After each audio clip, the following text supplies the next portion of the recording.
A live começou, meu povo. Boa noite, boa tarde, bom dia. Não sei a hora que você vai começar a assistir esse vídeo, mas estamos ao vivo, iniciando então mais um Cup of Science Live.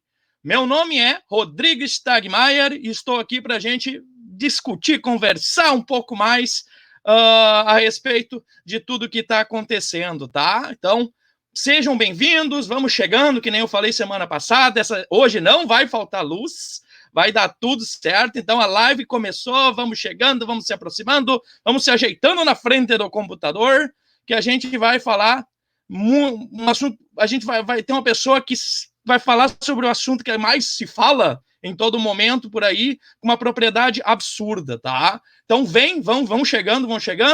Quero iniciar aproveitando, porque semana passada vocês todos os que conseguiram ver a live viram que eu fiquei com falta de luz, né? Então, hoje eu tenho luz, hoje eu tô aparecendo aqui, tá? Semana passada fiz no escuro e depois caiu a luz e eu não consegui sequer me despedir de vocês. Então, primeiramente, eu queria agradecer a professora doutora Juliane Daisy Fleck, tá?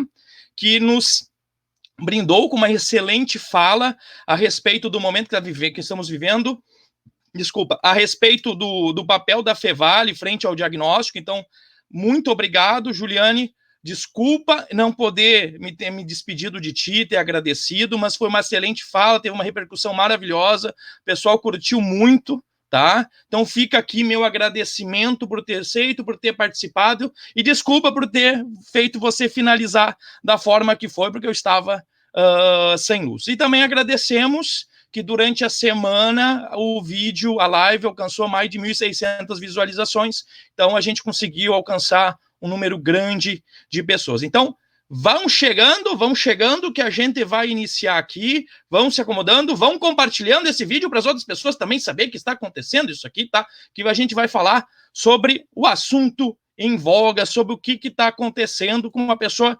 extremamente com propriedade sobre o assunto, tá?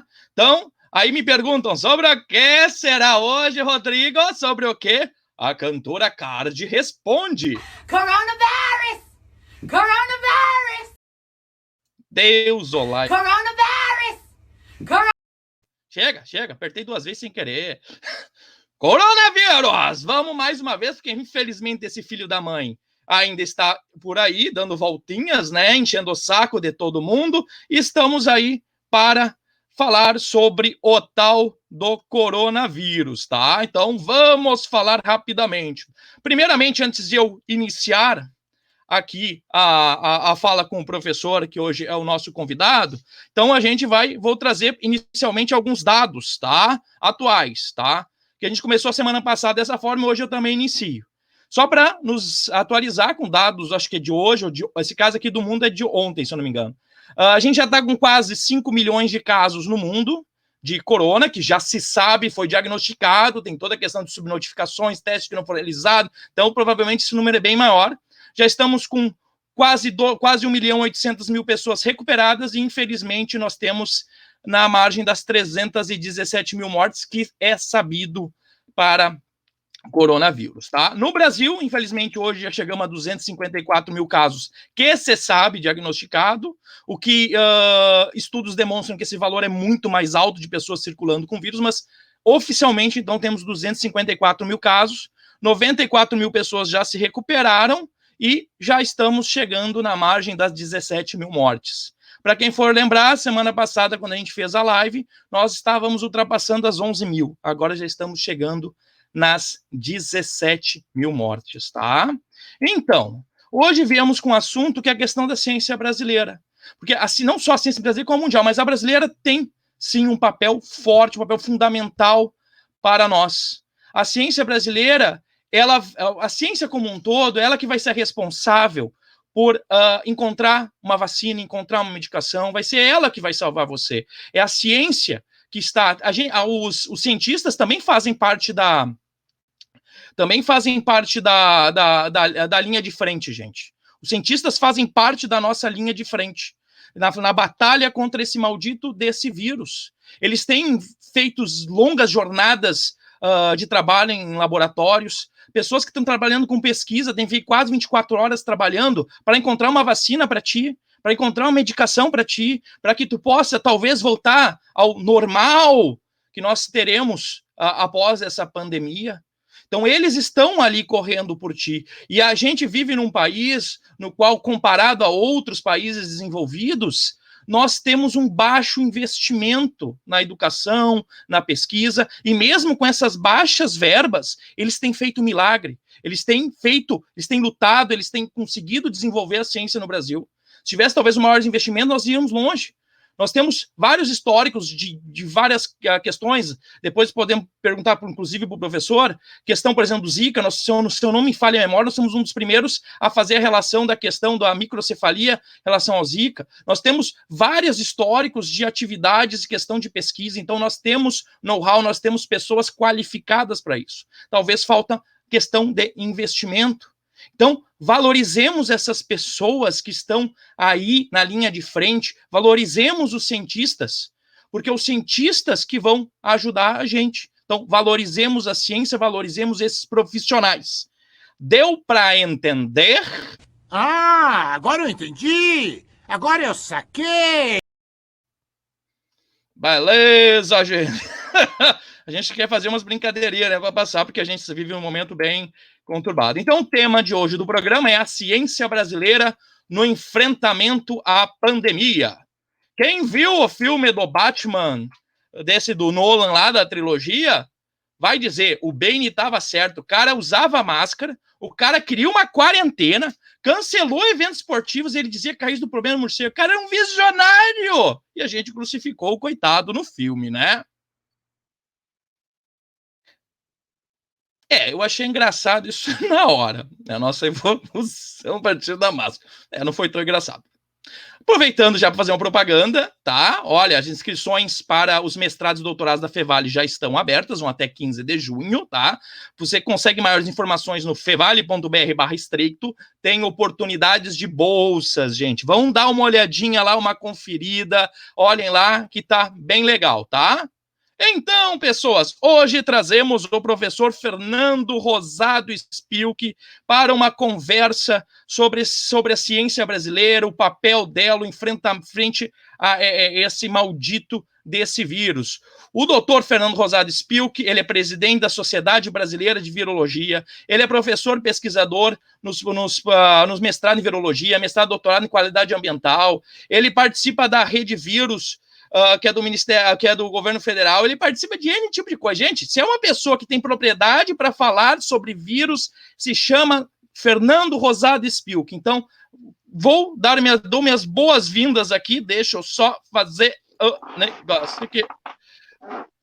Seja bem-vindo, Fernando, muito obrigado por aceitar vir conversar conosco, ainda mais com a sua agenda, que eu sei que está bem cheio de coisa, então, porque toda hora aparece o Fernando dando entrevista aqui, entrevista ali, bota na TV, tá ele, bota na rádio, tá ele, bota em tudo aquele lugar, tá o Spilk ali sendo chamado para conversar. Então, meu muito obrigado em si por vir compartilhar um pouquinho do seu conhecimento e da sua experiência. O Fernando tem mais de 20 anos de trabalho com vírus, gente.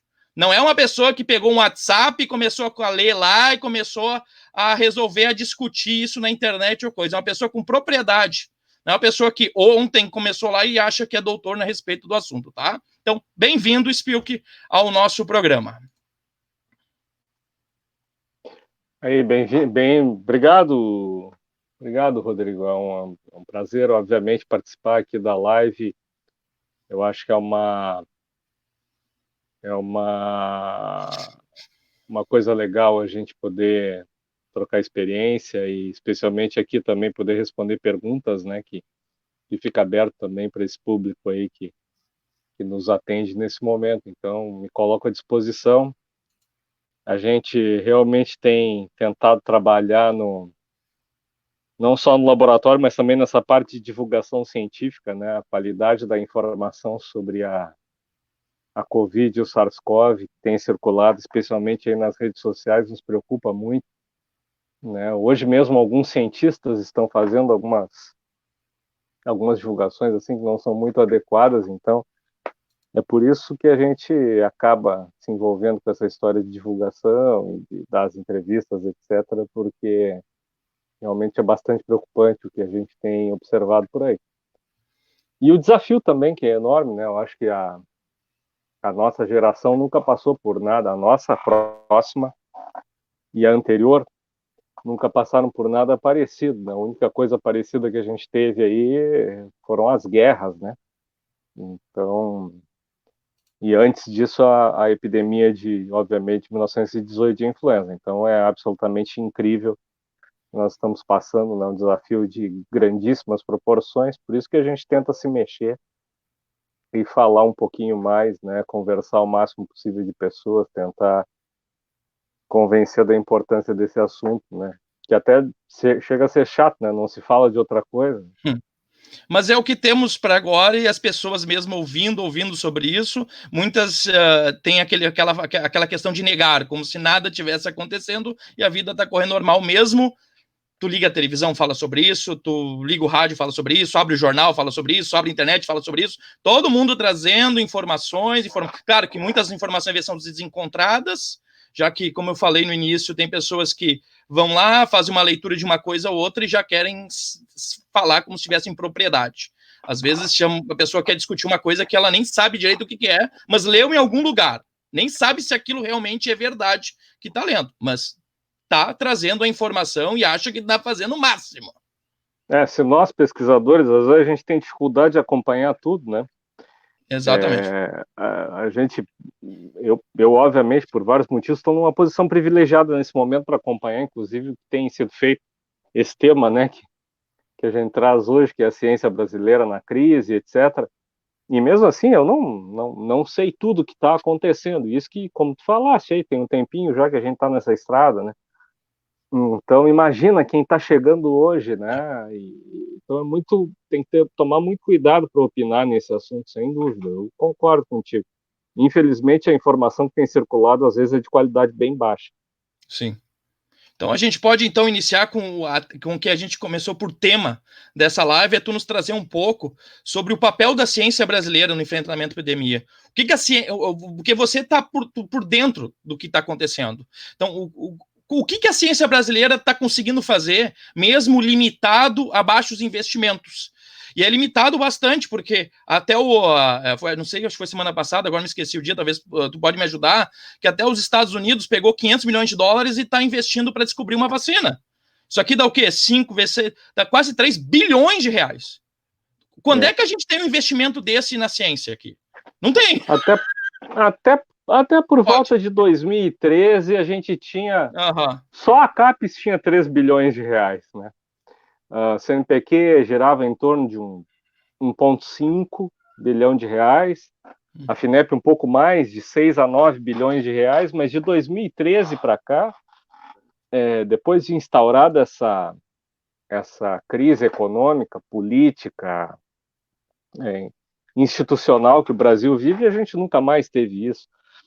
Hoje eu diria tranquilamente que, olhando assim os dados de 2019, a gente não teve isso para a ciência inteira, tá? Provavelmente no Brasil se investiu muito menos. Os Estados Unidos vai investir só no consórcio para ajudar diferentes vacinas, etc. Então isso é bem preocupante. Na verdade, hoje os grupos de ciência brasileira estão vivendo e dando uma resposta basicamente por duas iniciativas. Uma que é o restante, né, o recurso que sobrou daquele investimento que foi feito no tempo do Zika, e um recurso novo que deve entrar agora em vários níveis, né, e entra efetivamente para a Covid. Então a gente está fazendo o que faz de pesquisa hoje até as próximas semanas aí, em todos os laboratórios, basicamente com o que nós tínhamos lá do passado, e a gente começa agora uma nova era onde a gente vai receber recursos, provavelmente, muitos grupos vão receber recursos para pesquisar a Covid. E esse é justamente o problema. Quando tem pandemia, tem dinheiro. Quando não tem pandemia, não tem dinheiro para... Inclusive, é uma menção tua que eu vi na imprensa dizendo que não há investimento, no caso, se não há uma pandemia, né?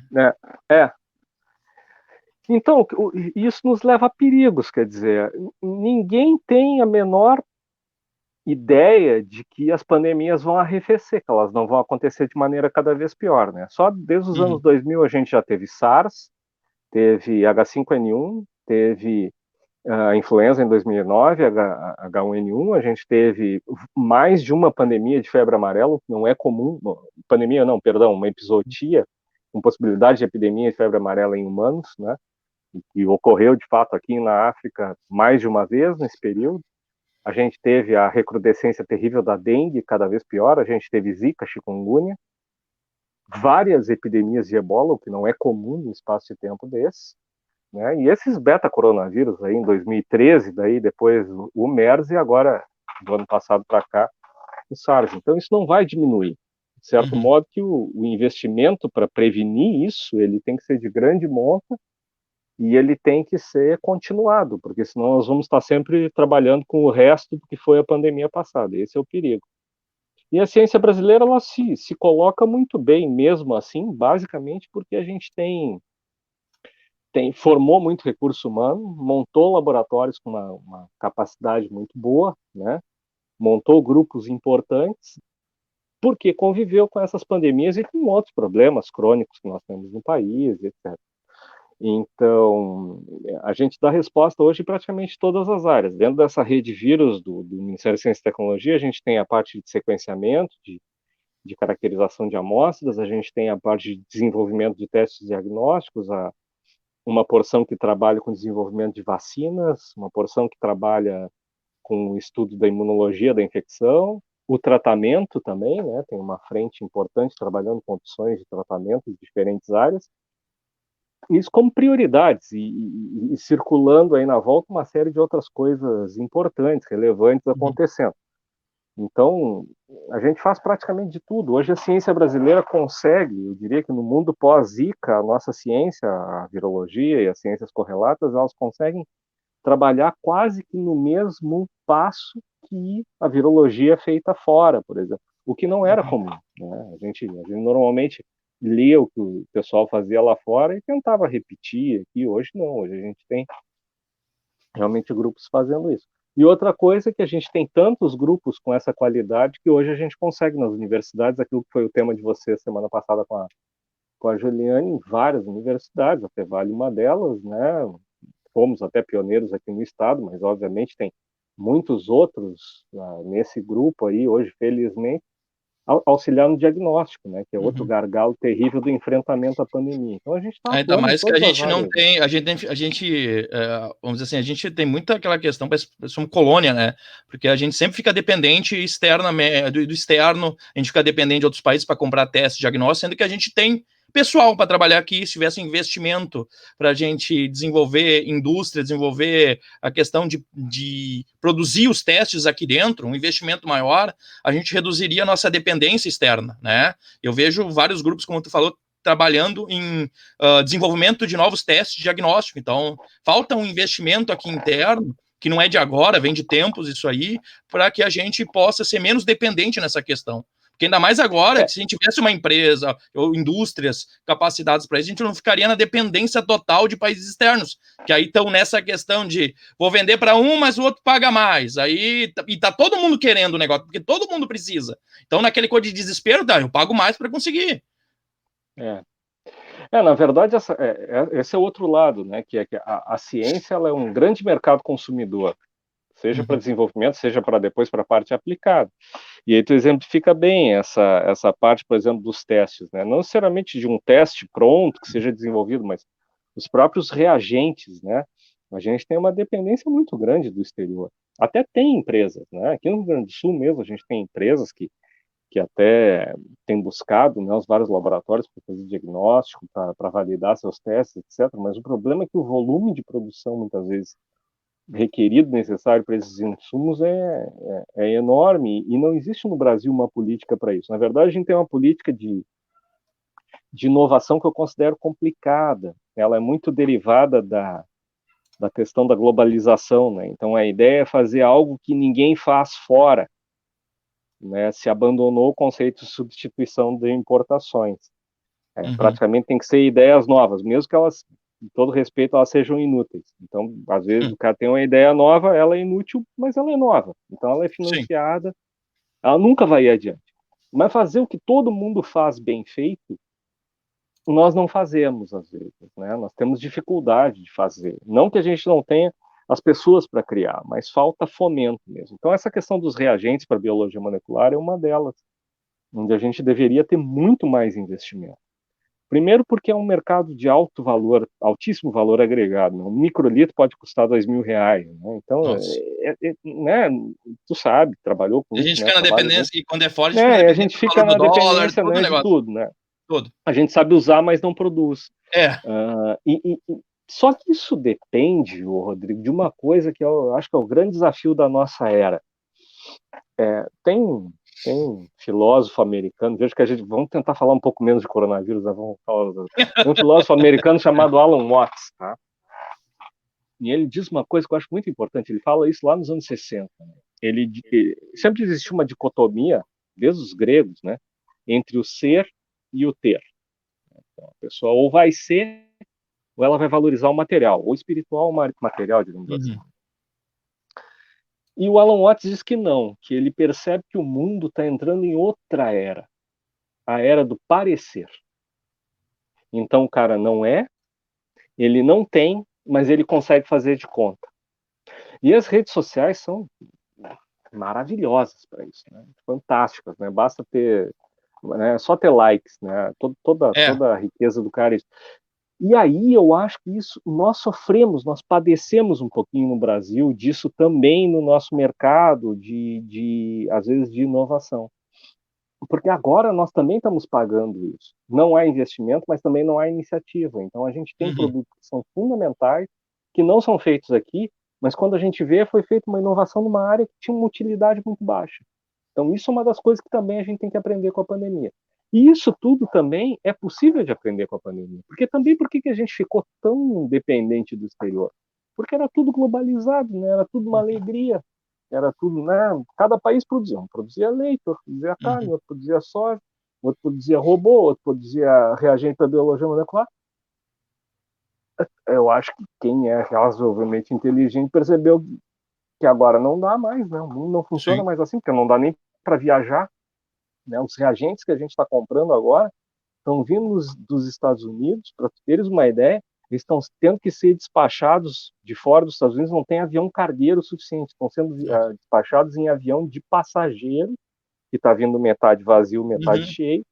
Eles separam uma das partes ali da classe econômica para poder despachar reagente, materiais para os outros países. Porque só um país, 2, 3 produzem as coisas que realmente valem. Então, isso é mais uma das coisas que a gente precisa pensar no mundo pós-pandêmico. Então, no nosso caso aqui, a gente tem ciência de primeira linha, mas não tem insumos para fazer ciência se o mundo resolver não vender para a gente. Isso é muito perigoso. Sim, claro. Como é que tu avalia a evolução da nossa ciência aqui no Brasil durante esse processo pandêmico, sobre o esforço para nós aqui encontrarmos uma vacina, porque a gente sabe que tem até fora do país, tem até um consórcio, acho que um consórcio que se uniram de países para tentar desenvolver a vacina, a gente não participou, mas como é que tu visualiza aqui no Brasil essa busca pela vacina? E por medicamentos, no caso, já que tem medicamento, é o que mais a gente tem problema, né? Com tipos de medicamento que o pessoal gosta de discutir.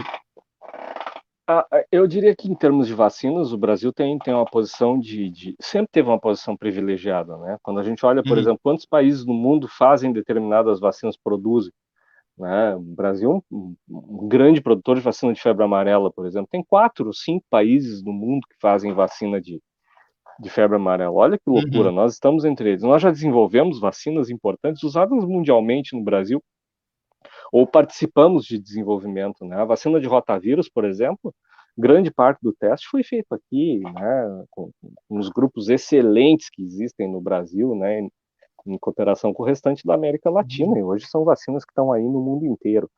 Né? A vacina da dengue, provavelmente, né, tem mais de uma, mas a vacina que vai se utilizar por mais tempo é um consórcio brasileiro, norte-americano, mas, na verdade, grande parte da vacina é concebida aqui no Brasil, e nós temos muitas vacinas assim, onde nós participamos. E hoje nós estamos melhor, nós temos grupos de primeira linha tá? Como o grupo do Butantan, da UFMG, grupos na Fiocruz também, desenhando vacinas que seguramente vão daqui a alguns meses estar competindo em termos de teste, tudo com vacinas estrangeiras. Tomara que elas também possam alcançar, né, isso. Agora, isso tudo é dependendo do investimento do passado, né? Sim. Agora está tendo um investimento emergencial, mas é porque a gente poderia estar precisa, muito né? mais Tá obrigando. longe.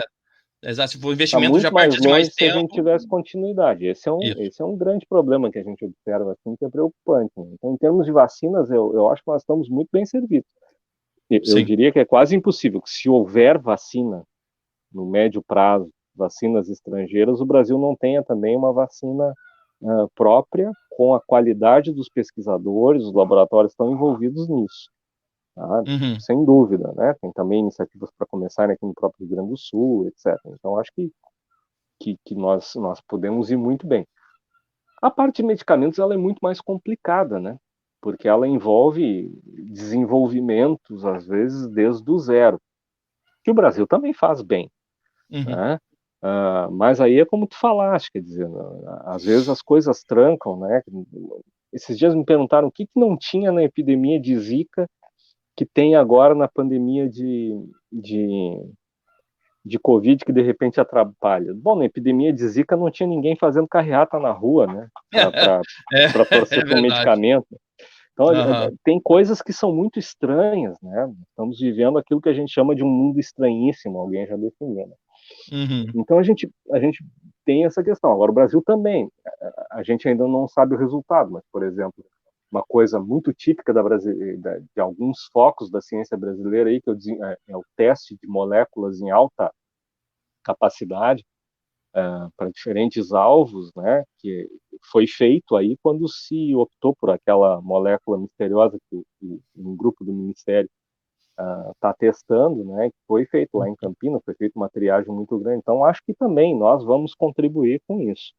Outra coisa no tratamento que eu acho que o Brasil com certeza vai contribuir é que nós temos uma medicina de primeira linha, né, médicos, infectologistas muito bons, intensivistas muito bons, então deve aparecer aí seguramente grandes novidades em algum momento produzidas aqui. Tem outras áreas para tratamento também que a gente sabe de gente competentíssima que já está envolvida, que é essa área de tentativa de geração de anticorpos protetores, seja in vitro, né, para tratamento, ou seja mesmo a separação e o teste dos anticorpos de indivíduos convalescentes, indivíduos que sobreviveram à doença, que se curaram, né, a transferência dos anticorpos purificados, e até, quem sabe, a produção deles depois por cópia em laboratório, né, por biotecnologia, para tratar a pessoa. O Brasil dará uma contribuição, é impossível que não dê. Hoje nós estamos muito mais preparados que nós estávamos no tempo da Zika. O problema é que a urgência é muito maior, né, e a gravidade da situação é muito maior do que aquela da Zika. Então a gente tem que correr mais. Mas o Brasil está nesse jogo das vacinas. Os consórcios internacionais, lamentavelmente, né, eu acho que há um erro estratégico aí, a gente acabou não participando ativamente de muitas iniciativas que estão por aí, mas não obstante, nós temos pesquisadores que devem se somar a essas expectativas, a essas iniciativas em algum momento. O que tu achou? Foi sexta-feira que teve uma indústria farmacêutica americana que veio dizendo a questão que encontrou um anticorpo que imunizou, acho que 8 pacientes. Tipo assim, o pessoal já começou a vender em rede social, na TV, que era a cura. Inclusive, as ações da indústria farmacêutica dispararam e aumentou em 150%, ou seja, o dono da indústria faturou horrores só por ter dito que fizeram um estudo pré-clínico e funcionou. Se importaria só de explicar para as pessoas o que é o estudo pré-clínico em célula, porque muita gente acha que deu naquilo ali primeiro, vai funcionar. Sendo que a gente sabe que às vezes funciona em célula, pode funcionar, funciona primata, vai chegar no ser humano, aí no ser humano não funciona. Tem várias questões que podem dar problema. Aí já estão vendendo como cura. Na verdade, são 2 estudos independentes aí que tem 2 coisas diferentes desde sexta-feira, né? Tem esse do anticorpo. E de hoje, então, né? Tem uma de hoje, uma da da Moderna, vacina, uma coisa né? assim. Isso. Que eles falam, então, aí da Moderna de hoje fala que fizeram em seres humanos já, né, inclusive. Isso é. Então tem um anticorpo testado in vitro em laboratório, né, um estudo em fase que eu chamaria de pré-clínica, né, porque não encontrou ninguém esse anticorpo, né, encontrou o vírus fora da célula e não deixou ela entrar. Então foi produzido, né, por diferentes vias, produz anticorpo e ok, você bloqueia a disseminação do vírus. Hoje a gente, em célula, hoje a gente também, de ontem para hoje, apareceu esse reporte, né, um reporte comercial de uma empresa chamada Moderna, né, ou Moderna, né, dos Estados Unidos. É isso, a Moderna, acho que é dando isso, conta de uma vacina que foi injetada em 8 indivíduos, né, e se viu que os indivíduos geraram anticorpos. Eu diria que a gente fica com um misto de alegria e um misto de cautela quando a gente ouve essas coisas. É assim que a gente deve fazer, porque, primeira coisa, são resultados muito preliminares, né? A gente tem já muitas vacinas contra a dengue e chikungunya que geraram anticorpos, né? Dengue, HIV, né? Hepatite C. Nós temos vacinas que geraram anticorpos em indivíduos, né? Vacinas preliminares. Isso não é tão impossível assim. Vai lá, gera anticorpo. E para HIV são dezenas, né? Desde os anos 80 são dezenas de vacinas experimentais. Nós não temos uma vacina para HIV. Até hoje, infelizmente. Eu não estou querendo dizer que a gente não vai ter vacina para corona. Eu acho que o desafio é tão grande que nós vamos ter, em algum momento, entre o final do ano e início do ano que vem, metade do ano que vem, vai ter uma vacina. Não tem outro jeito. Tá? O anticorpo. Não tem dúvida que anticorpos são uma grande ferramenta terapêutica. Anticorpos foram que resolveram, por exemplo, o problema da pandemia, da epidemia africana de ebola em 2014, né? Junto, claro, depois com a vacina, mas naquele momento da epidemia. A alteração do ritual funeral, a alteração comportamental e também anticorpo para tratamento foi coisa fundamental. É promissor? É. Mas veja como é que essas empresas fazem esses anúncios. Eles, às vezes, nem em pré-print, né? Nenhuma dessas pré-publicações são colocadas, como é o caso desses dois. Nem isso. Se faz um anúncio que corre em jornais e nas redes de negócios. Justamente porque a ideia é essa. Mesmo que seja bom, não estou dizendo que não é bom, mas a ideia é já ganhar dinheiro de cara. Né? Nem desenvolveu o produto ainda. Então joga na rede, todo mundo dá maior atenção, porque está todo mundo desesperado. Né? É natural. Aí joga na rede. Aí, por exemplo, a empresa que lá valia nada na sexta-feira, agora as ações valem 150% a mais, a empresa que valia nada na sexta hoje vale 30% a mais. Então, se o cara tinha aplicado 100 mil dólares lá, os acionistas, eles acabam de ir para 250 mil dólares e estão dividindo esse lucro. Pode ser que não saia nada daí. Então a gente tem que olhar com muita cautela, né? E essa cautela, eu não acho ruim as pessoas terem esperança, até porque a gente tem que ter essa esperança de que vamos ter resolução, principalmente a parte de vacinas é muito importante, eu diria mais importante do que o tratamento. Mas a gente deve conter um pouco essa alegria, porque eu tenho medo que essa alegria faça, por exemplo, que as pessoas achem que, não, então não precisa mais controlar coisa nenhuma, né? Deixa tudo aberto, vamos para a vida normal, porque daqui a pouquinho, daqui a 6 meses vai ter vacina até lá, são só mais 17 mil mortezinhas não pode ser assim, não pode, tá? E a gente nota muito essa coisa assim, a gente vê muito essa situação, né? Então, eu tenho certeza, daqui a alguns meses a gente vai estar dividido no Brasil entre os sujeitos que acreditam na vacina A e os sujeitos que acreditam na vacina B, né? Vai depender. O meu medo é quando descobrirem a vacina, que a gente vai ter os movimentos anti-vacina ainda. Anti-vacina, né? Porque vai ter os tem anti-vacina até um meme que circula, né? Que diz que não vai se usar a vacina até se descobrir como é que ela pode causar autismo. Então, nós temos esse problema, assim. Quem vai decidir, quem precisa decidir se aquela vacina é boa ou não, se aquele tratamento é bom ou não é o Fernando, o Rodrigo, não é ninguém. Na verdade, são os dados que corroborem, os dados que digam, olha, vale a pena, vamos por esse caminho aqui. Não é uma questão de vontade, de desejo individual, né? Então, é isso que a gente precisa estar muito atento.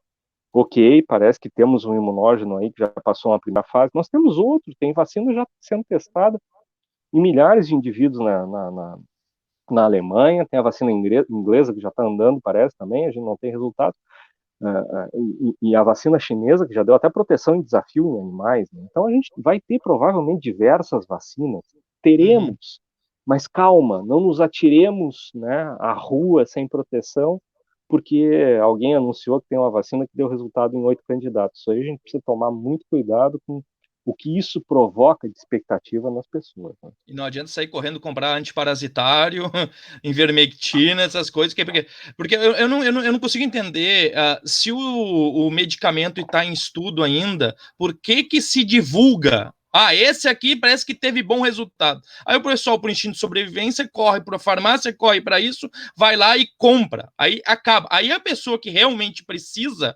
daquilo não consegue ter acesso porque todo mundo comprou, por achar que aquilo pode vir ajudar caso precise. Tu vê que aí no próprio caso desse medicamento, que eu, por uma questão ética, participar da Rede Vírus, a gente imagina pelas notícias qual é, mas eu não falo, né, que é de outros colegas da Rede Vírus, né, o medicamento foi investigado, que é esse do grande experimento do governo. Ele não foi divulgado na época, né, não claramente o nome do medicamento, justamente por isso, para evitar essas corridas às farmácias, né. A automedicação é uma coisa muito perigosa, tá? E os medicamentos, via de regra, têm efeitos colaterais. Nem sempre eles podem ser aplicados em todas as pessoas. E a outra coisa importante que as pessoas precisam saber, e está acontecendo muito agora nesse debate da cloroquina aí, é a ideia de que eu tomo medicamento e eu estou livre, né? E o medicamento ele tem um efeito profilático. Então as pessoas realmente correram às farmácias para comprar isso, imaginando que isso ia acontecer, e não, né? Hoje nem quem teve a Covid não está absolutamente livre de ter de novo, a gente não sabe isso, Sim. na verdade, estamos estudando, né? Então, é muito perigoso isso, né? Mas isso é também porque a gente precisa, viu, Rodrigo, melhorar muito a educação em ciência, né? Melhorar muito a educação média das pessoas em relação a como se desenvolve um medicamento e tal. Vejam, uns anos atrás a gente teve aquela história lá do medicamento para câncer, lá do pessoal lá da química da Unicamp, como era o nome mesmo? Da fosfetanolamina, né? Então, Acho que é isso. agora vai acabar com todos os cânceres. Foi É, testado, infelizmente, a gente torce muito, né? Que dê certo, mas não era, né? Uma coisa que não tinha passado por teste. Por isso precisa. O método científico é uma coisa importante, ele tem que ser defendido, né? Então, e a ciência brasileira pode dar essa resposta, né? Como a gente comentou antes, em todas as áreas, é só deixar as pessoas trabalharem, né? A questão da máscara, do uso da máscara, se fala se todo mundo utilizasse, reduziria acho que em torno de 85% a chance, não sei exatamente a porcentagem ali. Mas o que se observa é que só basicamente isso obriga todo mundo. Nem todo mundo utiliza. Nesse final de semana mesmo, o Correio do Povo postou lá uma imagem do pessoal na orla lá do Guaíba, todo mundo junto, tu não viu o pessoal com máscara em si, como se nada tivesse acontecendo. Aí a gente não consegue entender, porque tem a grande maioria das pessoas vai ser assintomático. Não vai ter ali. Então, aí tu assintomático não quer dizer que tu não passa. Tu vai ser um baita de um vetor ali, tu vai prover vírus pro pessoal. E aí tu contamina um, contamina outro, aí uma pessoa lá que tu pode vir a contaminar, pode acabar tendo a sintomatologia e talvez até ir a óbito. Então eu não consigo entender isso. E uma coisa que eu observo também, que eu tenho observado, é que se tu vê, às vezes tem casais que estão caminhando na rua, aqui na cidade de Campo Bom tá obrigatório com máscara, senão ganha multa. Mas eu observo aí a mulher de máscara e o homem sem máscara. Eu não consigo entender isso. Tipo, o homem acha que tem corpo fechado, o homem ali, ele tá se expondo, depois ele pode contaminar a mulher em casa, os filhos, a mãe, não sei mais o que. Não consigo entender. Eu vejo a mulher e o homem sem. Aí, coisa tipo assim, não tem lógica. Um não se protege e o outro se protege. É cultural, né, Rodrigo? Eu acho que a atitude um tanto quanto displicente ou de negação de diversos governantes, gestores, né, que eu considero em 3 níveis, né? A gente tem gestores que entendem muito bem o problema e estão tomando as medidas necessárias, a gente tem gestores que entendem parcialmente o problema, acham que estão tomando as medidas necessárias, mas na verdade não estão entendendo o tamanho da gravidade. Nós temos gestores que minimizam, falando gestores públicos, tá? Minimizam, que negam até a própria existência da doença. No momento que a gente está numa situação tão polarizada, onde as pessoas, né, acreditam, né, para um lado, acreditar, sabe, é um negócio complicado em ciência, a gente não precisa acreditar em nada em ciência, né, tem que ver o resultado. Mas as pessoas acreditam, né, num lado ou no outro. Eu acho que é daí que sai um pouquinho isso aí, viu? Eu acho que a maneira como se trabalhou essa questão publicamente de vários lados leva a uma falsa sensação de segurança. Sim, Tá? sim. Então, aquilo que nós vimos lá eu vi essas fotos, né, no Correio, vi aqui na nossa região, aqui em Novo Hamburgo, né, abriu o comércio, né, as pessoas debandaram para dentro do comércio, né, não é, abriu o comércio, se eu precisar de alguma coisa eu vou lá, né, valorizar o comércio local, vou comprar o que for É a necessário. necessidade do consumo, Não, parece, às vezes, as pessoas precisam abriu ir. o shopping e as pessoas fizeram fila para ir para o shopping. É. É uma questão cultural e atitudinal. Acho que cada um tem que ter essa noção. Não é porque abriu que eu vou poder ir lá ou vou poder circular sem máscara, né? É fundamental, né, que se use a máscara. E é fundamental que se entenda que a máscara não substitui o isolamento social. Se ela substituísse, os países todos do mundo estavam usando só máscara. Mas não existe essa possibilidade, né? Ela reduz muito a transmissão, especialmente dependendo do tipo de máscara, ela minimiza muito o risco, mas o risco continuado, muitas horas de convivência em um determinado local, etc., ambientes fechados, tudo, isso é muito problema, tá?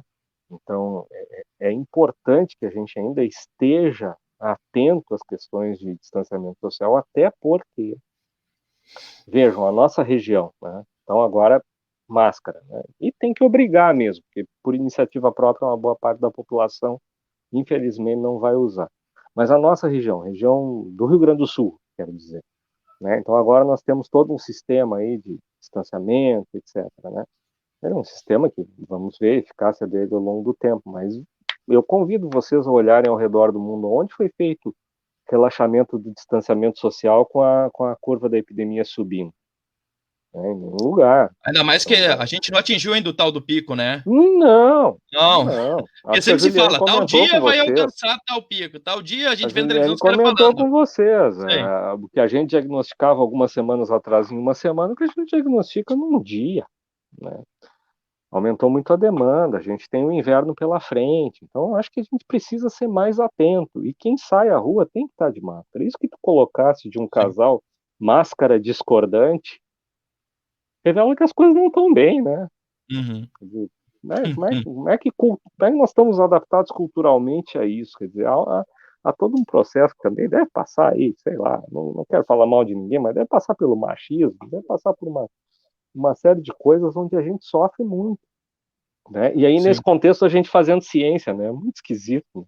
Então, onde o cérebro humano tenta ser mais descolado, né? Mais viajante possível, né? E ao mesmo tempo a gente convive com essas situações assim meio esquisitas. Eu te confesso que às vezes eu sinceramente, né? Como hoje a minha vida é basicamente sair da minha casa, ir para a universidade para trabalhar no laboratório, nas aulas, enfim, mas tudo à distância, com o maior cuidado, né? Que a gente tem e tudo, né? Vez que outra aí a um local fazer uma compra que é urgente, que é necessário, de itens essenciais.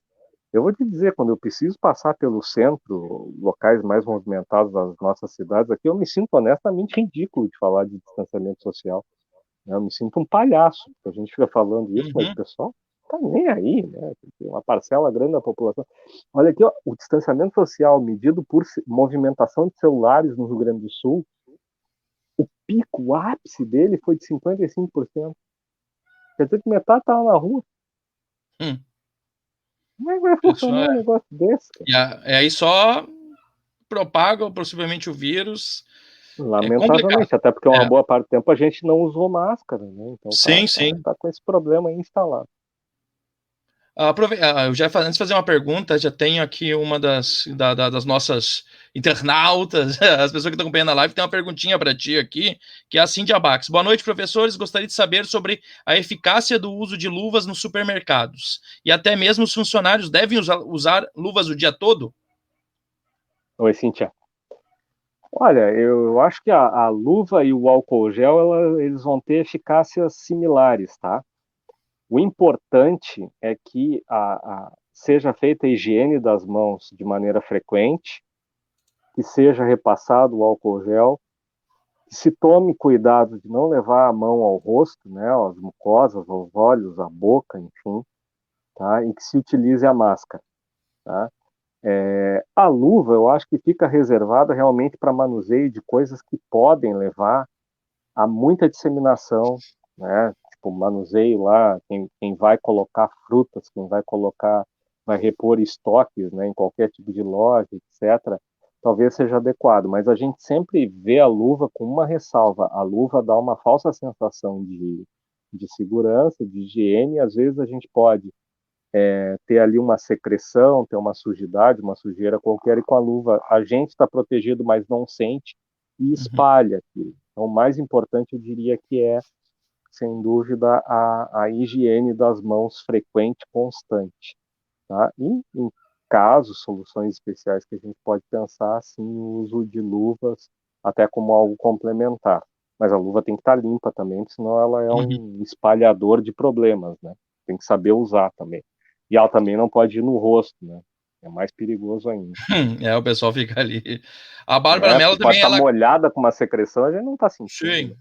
Tem a Bárbara Mello que ela comenta que ela mora em Nova Petrópolis lá. Ela diz que vê a cidade lotada e a maioria sem máscaras, que abriram a serra, né? O pessoal, por exemplo, Abriu, não vou nos locais aqui, vou ficar em quarentena. Mas abriu. então vou aproveitar para lá. Aí todo mundo sobe para a serra juntos e aí todo mundo andando por lá, muitas vezes a maioria sem máscara. E tipo, é gente de toda a Abriu, região indo para lá. Tipo, é uma troca abriu. legal, né? A gente está passando uma coisa muito grave, né, Rodrigo? O que está acontecendo com a economia do país, da América Latina, eu estava vendo um estudo hoje do Banco Mundial, é muito grave, né? Acho que a gente sabe disso. Quer dizer, a gente só consegue passar um período desses se os governos, por exemplo, utilizarem as reservas para permitir que as pessoas e as empresas consigam sobreviver, né? Sim. Então, isso é muito claro, tá? E tem uma quebradeira geral, a gente vai haver empobrecimento, vai haver desemprego. O que as pessoas precisam entender é que não é o distanciamento social e o fechamento dos lugares que está quebrando a economia, é o vírus. Nós estamos numa situação que é incontornável. Sabe a morte? A morte é incontornável. Morre alguém, a gente pode se revoltar, a gente pode negar, com o tempo a gente vai se conformar e com o tempo a gente vai sentir saudade. Todos nós, lamentavelmente, já passamos por isso nas nossas idades. Mas não tem volta. O que nós estamos passando não é uma decisão minha ou tua, Uhum. abrir, fechar.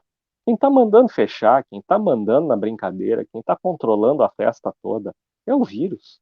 Até que a gente veja o número de casos, né, de disseminação, casos novos, decrescente, né, cada vez a doença minguando, diminuindo mais, o que já aconteceu em outros países, muitos outros países, a gente não vai ficar livre de precisar fazermos algum sacrifício lamentável, que às vezes não é nem da gente, mas de outras pessoas, da economia como um todo. Agora, a gente precisa estar vivo no final dessa crise. Sim. Eu confesso que eu vi com muita apreensão, muita preocupação essa abertura de locais que a gente está vendo, e especialmente aí hoje eu fiquei muito surpreso ouvindo o rádio, né?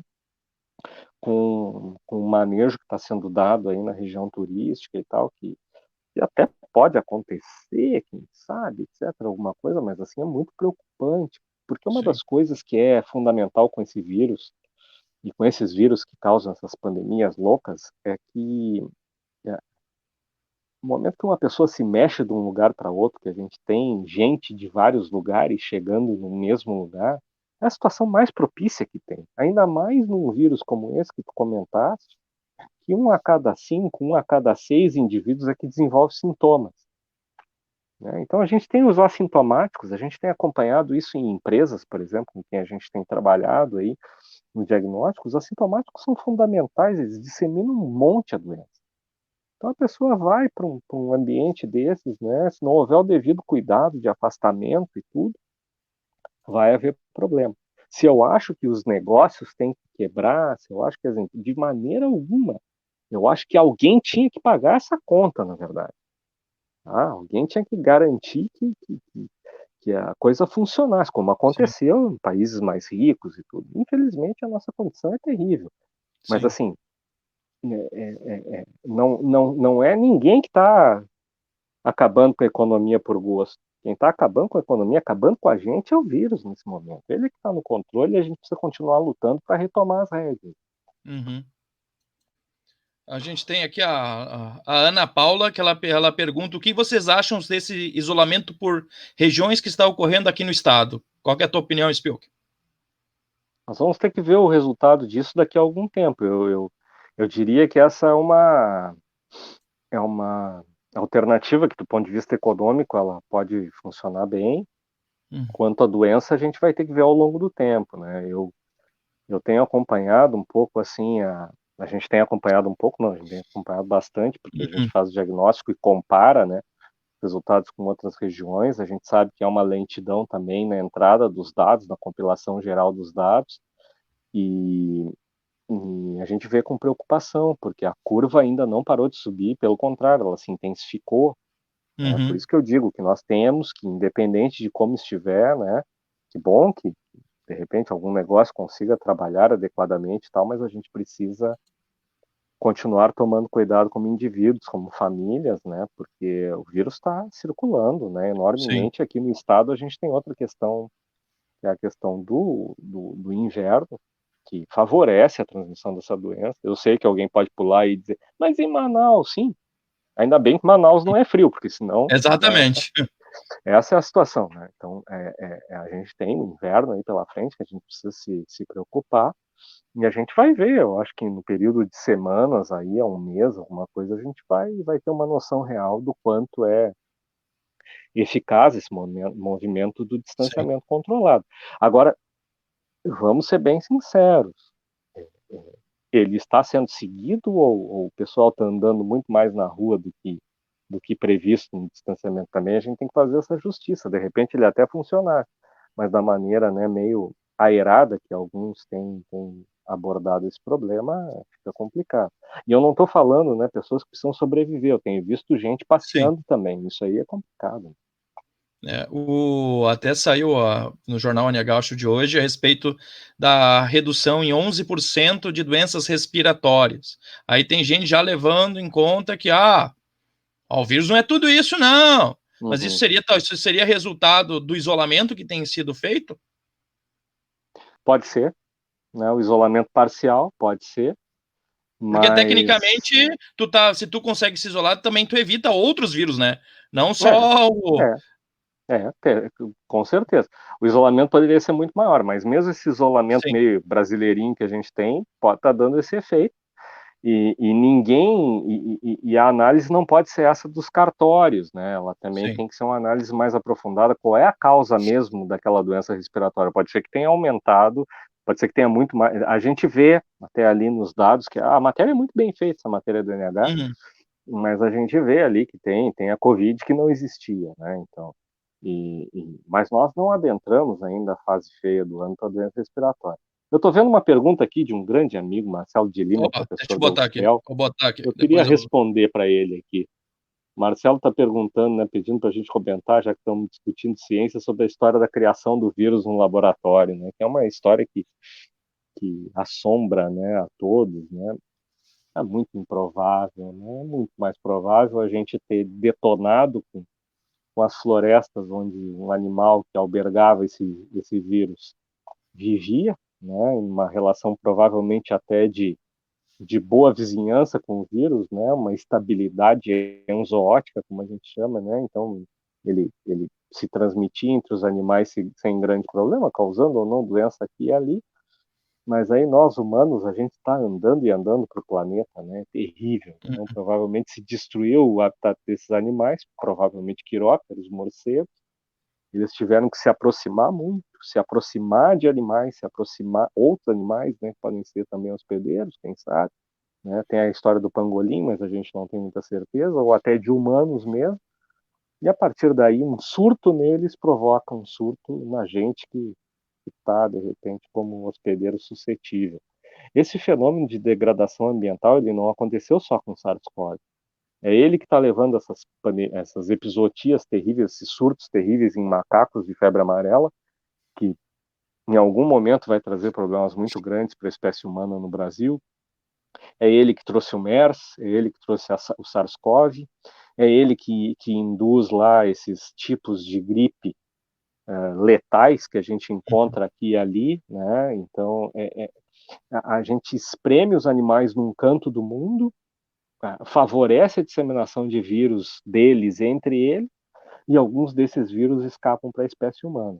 Agora a gente tem a introdução de outros vírus recentes aí, o hepatite E tipo 4, que só ocorria em roedores na Ásia, agora está infectando humanos. A gente tem o próprio Ebola, que é um vírus emergente de macacos, né, e que lá em 78 a 2011, o Ebola matou 2.800 pessoas. Aí agora ele matou milhões. Né? Esse é o tamanho dos surtos hoje em dia. Por quê?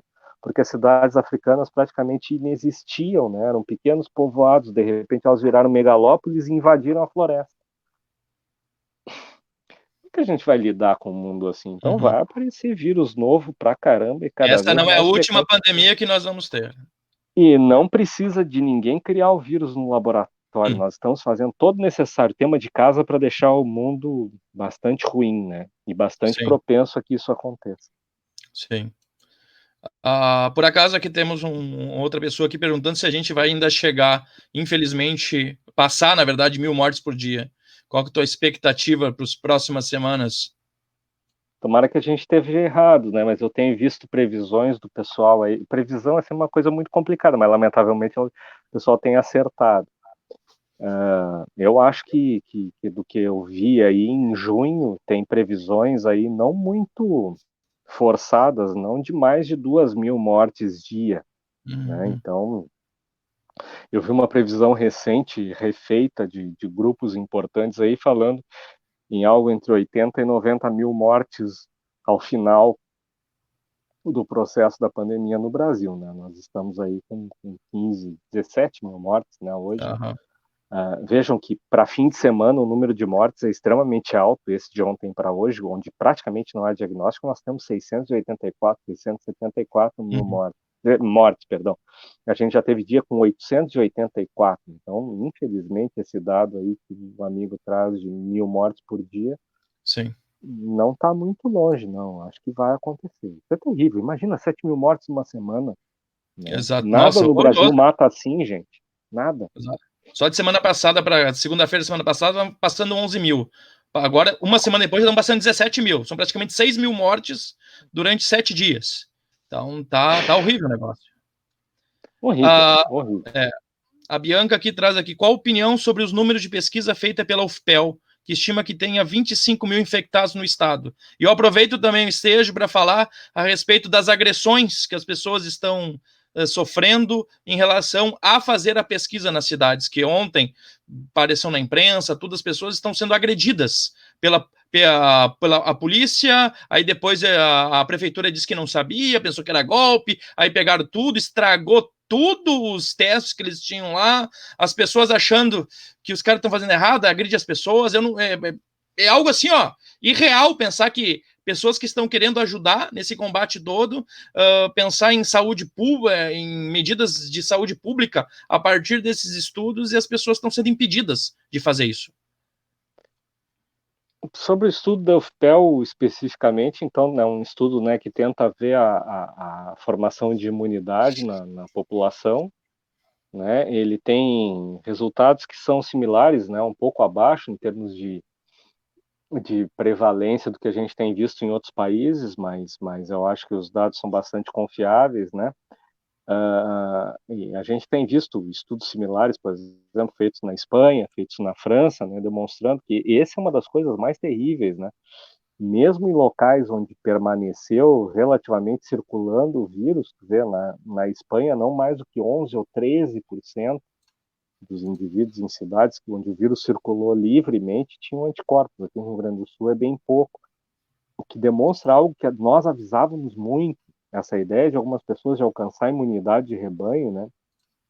Seria Isso, o que muito é a perigosa na imunidade de Covid. rebanho? Explica para o povo o que é É, imunidade de rebanho. imunidade de rebanho é o seguinte: você entrou o vírus, você deixa ele se disseminar livremente, sem problema algum. Vai chegar um momento que você vai ter uma maioria da população que teve contato, ficou doente ou não, mas que gerou anticorpos, imunidade celular, e essa própria população, tal como tivesse sido vacinada, bloqueia a disseminação do vírus. Isso seria muito bom de fazer, né? Só que nós temos um pequeno probleminha. A Covid não se dissemina dessa forma. Claro que os modelos de distanciamento social diminuem isso, mas isso nem na China não se viu logo de início. Nos países onde ficou aberto, como a Suécia, também não se atinge níveis de maioria da população, 70% da população, com anticorpos. E mais perigoso que isso, a cada 100 pessoas que se infectam, de 3 a 6 indivíduos vão morrer. Então, numa população como a população brasileira, daria 1,8 milhão de mortes, né, alguma coisa assim. Quer dizer, não tem economia que se recupere dessa mortandade toda. Então, é completamente impensável esses estudos como o da UFPEL estão demonstrando isso. O número de pessoas com anticorpos é muito baixo. Quanto à questão da aí, quanto a essas estimativas de quantas pessoas estão infectadas e tal, eu acho que é interessante, mas uma coisa que a gente vai ter mais certeza ao longo do tempo, à medida que a gente vai construindo os casos, né? Veja, o Rio Grande do Sul já tem, só de casos confirmados de doentes, quase 4.000 casos. Se eu digo para vocês que um em cada 6, um em cada 5 indivíduos que desenvolve a doença, mesmo que eu tenha uma falha no diagnóstico, deve girar por aí, né? Na faixa dos 30 e poucos mil indivíduos que foram infectados. Difícil achar o pessoal e eles terem anticorpo, né, nessa hora para medir aonde eles estão. Subnotificação a Então, gente é tem uns interessante. monte, né? Tem bastante, Subnotificação, deve ter. tem bastante, tem bastante. Eu acho que tem bastante. Tem estudos bastante interessantes falando em algo em torno de 9 vezes mais casos. Eu acho que eles são um pouco forçados, assim, né? Se a gente fizer essa conta sem muita subnotificação, vai chegar mais ou menos os mesmos números, 30 mil por aí, no estado. É parecido, vejam a qualidade do estudo, parecido com o que a UFPEL tem afirmado. Quanto à questão dos pesquisadores, né, ou das pessoas que foram, né, chamadas para participar como entrevistadores e pesquisadores para fazer o teste, né, no estudo da UFPEL terem sido agredidos, olha, salvo que tenha ocorrido algum equívoco aqui e ali, mas esse ódio pela pesquisa e pela ciência não é muito saudável. A mim me parece que quem está fazendo isso, se a motivação realmente é de ódio, né, nesses casos, e parece que há casos assim aí pelo país, na verdade são pessoas que estão querendo esconder que o vírus está circulando, o que é no mínimo bobo, ingênuo. O vírus está circulando, não adianta negar. Tá? Ele vem que nem um trem, né? Ele vai se apresentar, tá, numa população. Então, não adianta tentar esconder. A verdade está aí, né? As cidades super atingidas, né? Cidades grandes, né? Caos que está, né? A questão de mortandade, São Paulo, Rio de Janeiro, Manaus, Recife, Ceará, né? Então, é muito preocupante. Mas faz parte de um movimento, de um contexto muito grande, né? Onde as questões de polarização política adentraram dentro, muito boa, hein, Rodrigo? Mas adentraram a discussão sobre a epidemia brasileira, dessa pandemia terrível de Covid-19. Então, infelizmente é isso. Eu acho que se montou um sistema de comunicação de coisas que não são adequadas, né? As pessoas cada vez mais fogem da mídia tradicional né, e da disseminação de informações regular, né, e em algum momento, de parte a parte, acaba virando essa situação aí. Provavelmente o cara que faz isso, ele não quer que se saiba a verdade do que está acontecendo. E ele desconfia que é verdade, muito provavelmente, senão ele não agrediria o pesquisador. Sim. Se fala sobre a questão da circulação do SARS-CoV até 2024. Veio uma fala há pouco tempo. O que tem de verdade nisso? Nós vamos ter que nos habituar com o vírus, nos habituar a um novo enquanto não tem vacina, ou quando tiver vacina ainda não vamos poder modificar a nossa forma, nossos hábitos? Olha, de início eu era bastante reticente a imaginar que o vírus ia ter essa continuidade. Hoje, a partir dos estudos que foram feitos, a gente leu o racional de como foram feitos esses estudos, etc., eu acho que não resta dúvida que o vírus vai circular por alguns anos, tá? E seguramente até 2024. O tempo que ele vai circular e se vai ser possível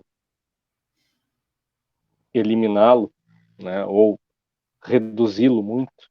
Tem outros desafios aí, outras espécies também se infectam, ele pode estar na natureza, então é difícil erradicar, né? Mas pelo menos erradicar, digamos assim, a presença da doença na espécie humana e tal, vai depender muito da eficácia, provavelmente, o quanto a gente vai conseguir encurtar essa data, da presença e da eficácia de uma vacina, né? Da disponibilidade da vacina, das pessoas tomarem a vacina, porque por vias naturais, o que está ficando infelizmente comprovado é que não vai dar. A gente vai precisar de uma imunização artificial das pessoas, né, utilizando vacinas para poder encurtar um pouco esse período. Esse 2024 não quer dizer que a gente vai ficar em casa enfurnada até 2024. Sim. Vai querer dizer que a gente vai precisar manter esse sistema de monitoramento, de cuidado, e toda vez que a curva começar a subir de novo, a gente vai precisar tomar medidas, né? No mundo ideal, vai precisar tomar medidas para evitar a disseminação do vírus. Eu sou muito pessimista em relação a como a sociedade vai se comportar nesse período. Tá? A sociedade, eu digo, gestores, todos os setores que decidem a vida da sociedade, efetivamente, não só os indivíduos. É muito tempo. 4 anos, 4 a 5 anos é muito tempo. Tá? Os próprios sistemas, da maneira como eles estão concebidos, eles não aguentam esse período, né? Indo e voltando, por exemplo. Então, acho que nós vamos passar, olha, essa primeira onda vai ser terrível, mas as próximas ondas aí não vão ser fáceis, porque... Tu acha possível o lockdown chegar aqui no Rio Grande do Sul? Por que não? Né? Em algum momento, né? Na verdade, Rodrigo, eu fico pensando, será que a gente não tinha todos os estados brasileiros terem feito um controle mais adequado lá atrás? Porque a gente não segue nem o que a gente escreve, né? No dia anterior, na sexta-feira anterior a começarem os esforços, né, de distanciamento, o Ministério publicou uma cartilha na época, né, dizendo que teria que fazer lockdown quando dá 70%, isso está valendo, isso ainda existe. Tinha que fazer lockdown quando dá 70% de ocupação das UTIs. Então tinha que ter tido lockdown aqui no estado faz um tempão, né? A gente não está acreditando nisso, tá? Porque o lockdown também exige adesão da população e entendimento da população. Por volta de 60% da população brasileira entende isso, manifestado em pesquisa. Mas tem 40% ruidosos que não estão afim, né? Porque não adianta você botar a polícia na rua se a população se rebelar. Então tem uma situação importante relativa a isso. Quanto mais isso aí, se a gente analisar a situação de vários países, a gente entenderia isso facilmente. Quanto mais severo é o sistema de refreamento de circulação, mais cedo se volta à normalidade. A China está abrindo a Disney deles lá, né? Wuhan tá vivendo uma vida meio esquisita, mas está vivendo. Mas eles seguraram, né? Em coisa de um mês, 45 dias, eles bloquearam a situação. Nós aqui não, né? A gente quer fazer uma coisa meio... Sempre em inglês ver, né? Uma coisa meio... Quem sabe a gente engana o vírus. Né? Sim. Perguntinha aqui da Amanda. O que você acha sobre a flexibilização nas academias? É que eu vejo os lugares dizendo que tem que ficar 2, 3 metros. Dependendo da academia, É um na porta e outro no outro canto. Não sei como é que eu vou fazer. A gente, assim, do ponto de vista estrito da virologia, eu sei que há uma série de questões envolvidas nisso, principalmente questão de sobrevivência, né, das Sim. equipes, etc., que trabalham aí, mas do ponto de vista estrito da virologia, a prática de exercícios físicos, ela traz uma série de riscos, né? Até a própria ofegação inerente a realizar um Sim. exercício aeróbico, por exemplo, pode ser problema. Então, na medida do possível, a gente sabe, até tem profissionais dessa área aí trabalhando à Sim. distância, orientando seus Sim. alunos à distância, né, e tal. Não sei, eu acho Todo que é mundo uma tá tendo que se medida... reinventar nessa situação. Todo mundo, Tá tendo que se todo mundo. reinventar. Eu acho que é uma medida um pouco antecipada, viu, no tempo. Eu Sim. só quero lembrar, só para exemplificar para vocês, na Espanha, só depois que baixou o número de crescimento de casos diário, é que se permitiu que as pessoas saíssem para exercício individual na rua, de máscara, após as 7 da noite, que era já para dar uma desestimulada, né? 7 da noite, tá? Então, para ter menos gente circulando. E a Espanha estava saindo do inverno e entrando na primavera, tá? Sim. Então, essa é uma situação importante, né? Precisa estar muito bem preparado, o lugar, em termos de ventilação, etc. Me parece que há um risco associado, sim. Sim. Tá? É um dos setores que deveriam ter bastante cuidado. Tá. A Gabriela Zimmermann pergunta: recentemente foi divulgado que a BR-116 seria o local com uma das maior possibilidade de transmissão dos vírus na região. Confere? Pois mesmo assim vemos a maioria das pessoas dirigindo com os vidros abertos e sem uso de máscaras. Não sei. Né? Eu acho que num carro a 100 por hora esse vírus tem que estar muito afim de entrar na outra janela. É muito azar, né? Tem uma carga de vírus. Eu não sei. Eu acho que sim, a gente, na medida do possível, deve utilizar proteção mesmo estando dentro do carro, etc. Os meios de transporte público, aproveitando para falar isso, né? Situação bastante complicada, precisam estar bem arejados, o que nem sempre acontece. Sim. Mas a Gabi, boa pergunta, porque realmente eu ouvi esse assunto, assim, eu acho que a gente não pode confundir outras medidas, né, por exemplo, do que já foi mensurado de poluentes, etc., com a questão do vírus, né? Eu, pelo menos, não conheço nenhum trabalho internacional relacionado, e aí pode ser ignorância minha, que tenha calculado essa questão de veículos automotores. Ela não me parece tão importante assim, a menos que as pessoas estejam dentro do mesmo carro, obviamente. Ainda que tenha um trabalho demonstrando que os veículos menores tu tem menor capacidade de transmissão, não existe, mas tem menor possibilidade de transmissão justamente porque o ar circula menos entre os passageiros do que os veículos grandes, como ônibus, etc. Mas é o que eu conheço para veículos automotores, é o que eu li para veículos automotores.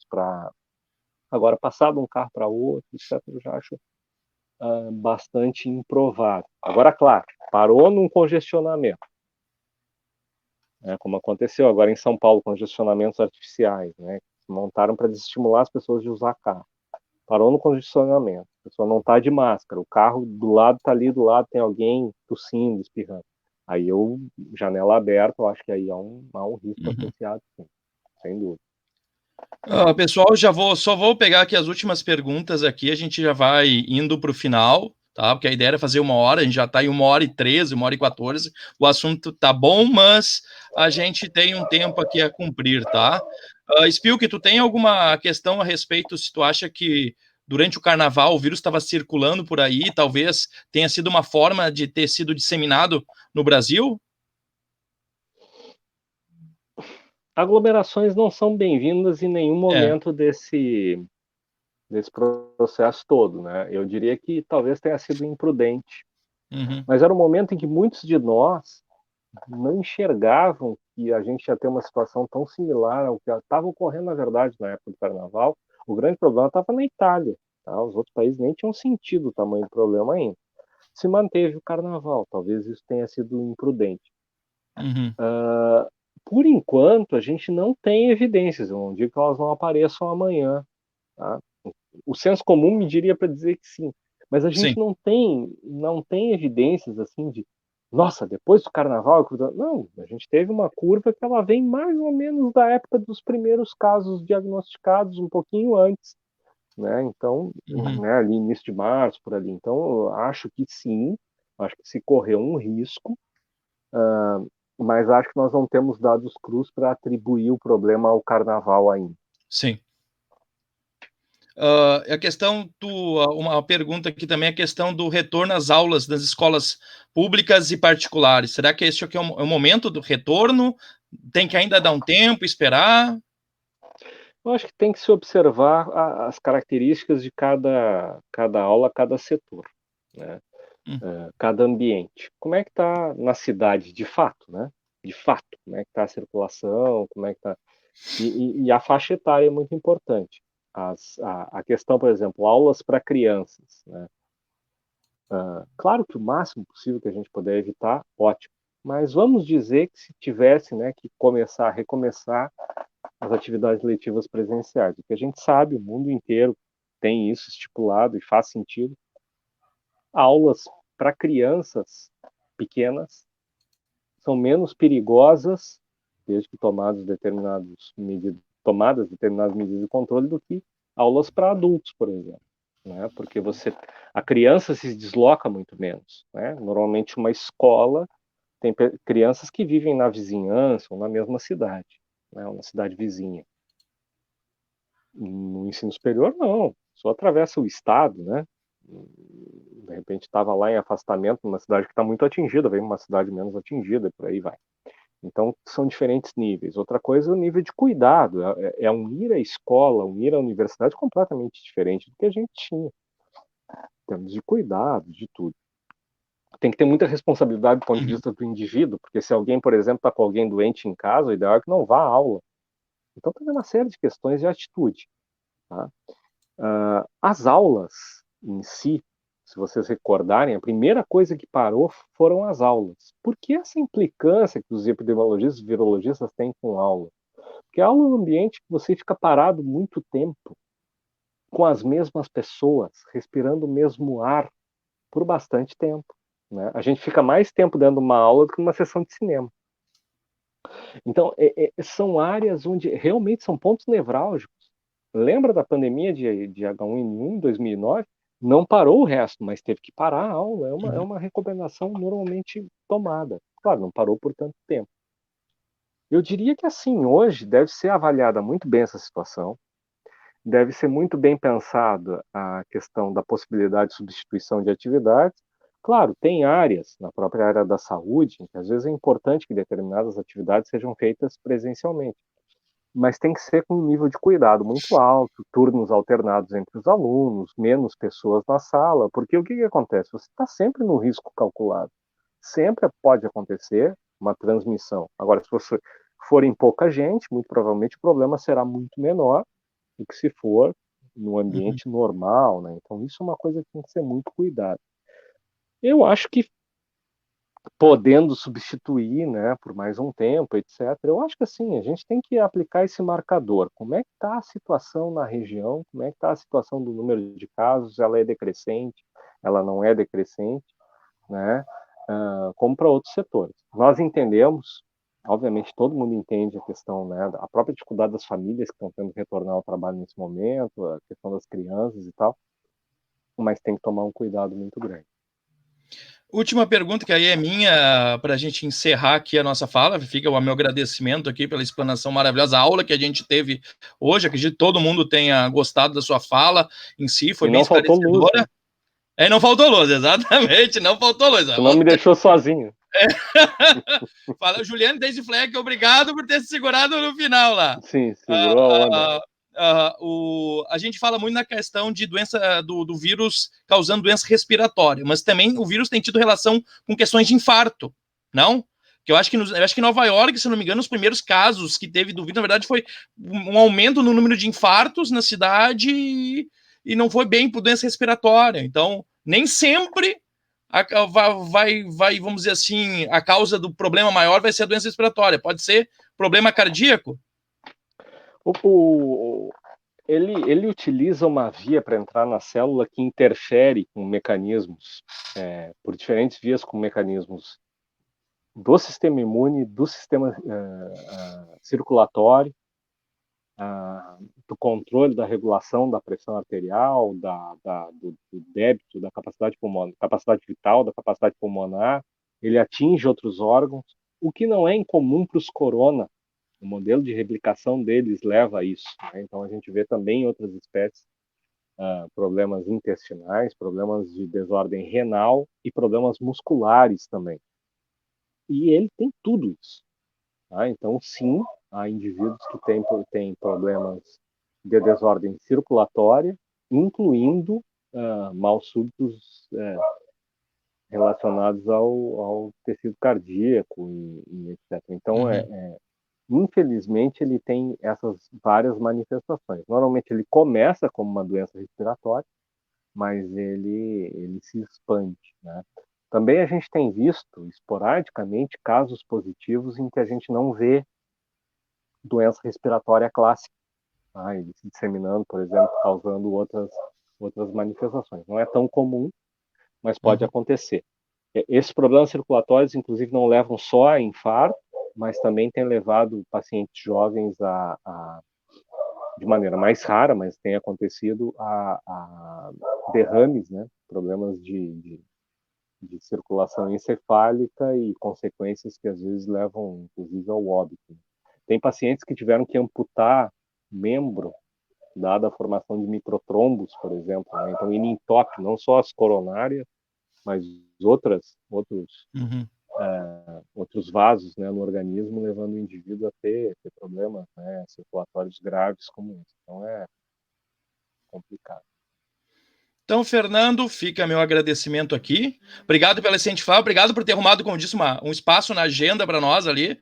Tu tá em todas as redes aí, dando entrevista direto. Então, fica meu agradecimento, meus aplausos.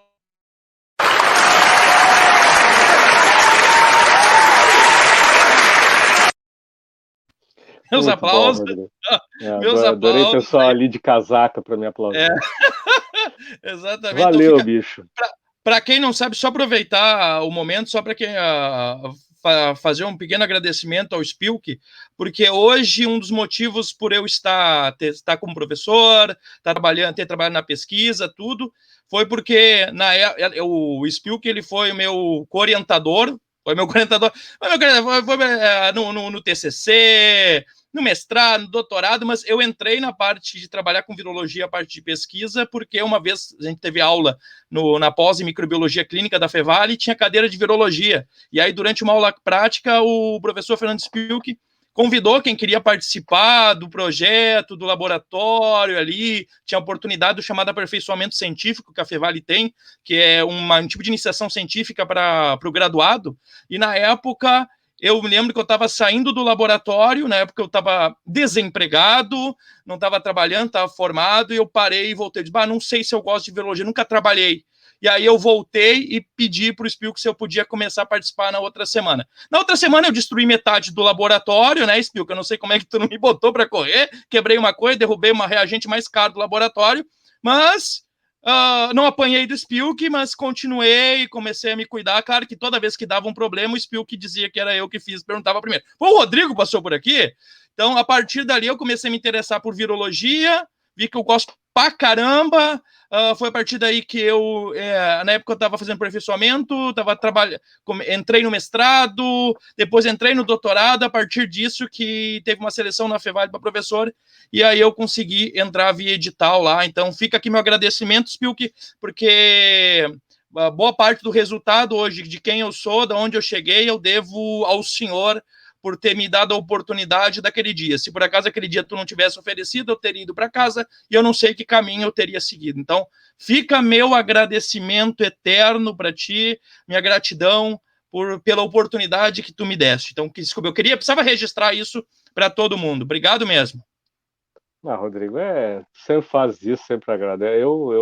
Nós professores, tu sabe, tu é professor, nós somos porteiros, né? A gente só abre a oportunidade e a pessoa aproveita. Então, é mérito teu.